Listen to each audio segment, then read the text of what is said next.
Welcome to Kenton Teaches. Enjoy the video. Start now by confirming hardware and accounts so you avoid delays. You need 2 devices and the Roblox client updated on each. Log in using the same account or a linked child account. Once done, put both devices on the same local network. Wired is better. Wi-Fi is acceptable if signal strength is high. Make sure you enable multiplayer and screen sharing permissions in Windows or console settings, so the system will allow 2 simultaneous sessions without blocking one another. Next, install and open a split screen or multi-window manager to carve the display into 2 regions.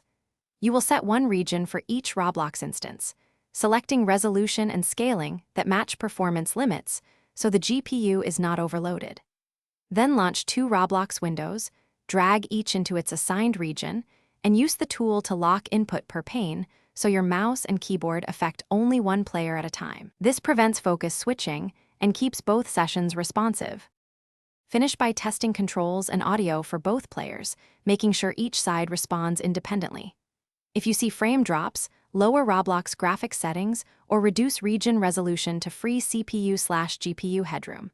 Once everything works, save your split layout in the window manager so you can reopen it quickly. If things go wrong, try restarting both Roblox instances and the split tool.